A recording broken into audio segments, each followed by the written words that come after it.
Finding the Way Back, the 6th of March.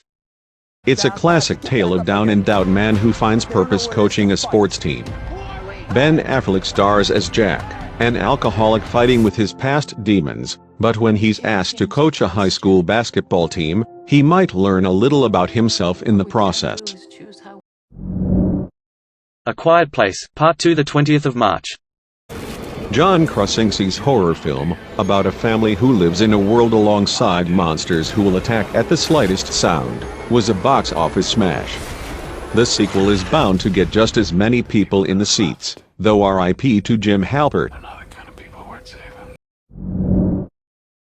The Lovebirds, the 3rd of April.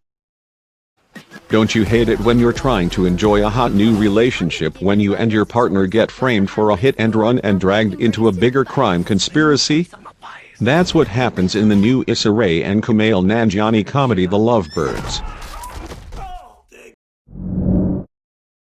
The New Mutants, the 3rd of April. Now that Maisie Williams has moved on from the Game of Thrones world, she's free to explore others. In The New Mutants, Williams joins the Josh Boone-directed cast as a teen mutant who is locked in a facility trying to come to terms with who she is and what she can do with her powers. Black Widow, the 1st of May. In another standalone superhero film starring a female character, Scarlett Johansson is Natasha Romanova, the talented spy and Avenger known as Black Widow. Maybe this will provide a little bit of closure for all the fans still grieving her endgame death. Spiral, the 15th of May. Do you need anything more than Chris Rock and Samuel L. Jackson? If that's not enough, the two star in this gritty crime horror thriller in which Rock is a detective investigating a series of gruesome murders. Oh, and it's also their entrance into the Saw franchise. Fast and the Furious 9, the 22nd of May. Some franchises struggle to get even one sequel. Fast and the Furious managed to get 8, with the 9th in 2020. Suggestion: fasten your seatbelt. Anyone? Anyone?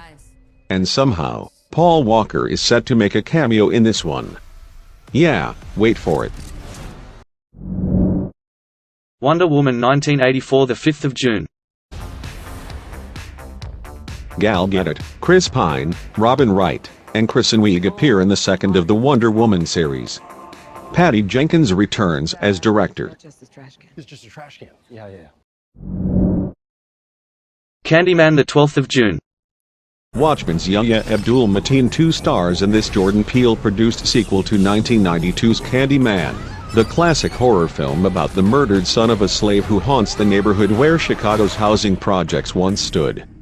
Though the plot of this sequel remains unknown, we're expecting something as smart and salient as any of Peele's other interrogations of race. Ghostbusters 2020, the 10th of July. Ghostbusters in 2016 brought us Kate McKinnon, Leslie Jones, Melissa McCarthy, and Kristen Wiig as the Spectre-busting crew. This time, we get Paul Rudd, Sigourney Weaver, Dan Aykroyd, and others keeping the beloved franchise alive. Tenet, the 17th of July. Christopher Nolan's highly anticipated latest is as mind-boggling and cryptic as ever, starring John David Washington as some sort of international spy who can move forward and backward through time. We can't suss out much more than that, but we look forward to theorizing when the movie drops. Morbius, the 31st of July. After his disastrous run as Joker, Jared Leto will return as yet another comic book villain in the upcoming Morbius movie. Michael Morbius is a biologist who accidentally transforms himself into a vampire, starting out in the Spider-Man universe as a villain before becoming something of an anti-hero. What's up, Doc? Witches, the 9th of October. Anne Hathaway, Octavia Spencer, Stanley Tucci, and Chris Rock star in the film based on the popular Roald Dahl novel about a boy who gets transformed into a mouse by a conference of witches. No Time to Die, the 25th of November. Daniel Craig will return in his fifth and presumably final turn as the legendary spy James Bond. Directed by Cary Fukunaga, this is already promising to be a pretty incredible final act for Craig's 007, with Oscar winner Rami Malek as the film's villain, Lashana Lynch picking up the 007 calling code, and a script punched up by the incomparable Phoebe Waller-Bridge.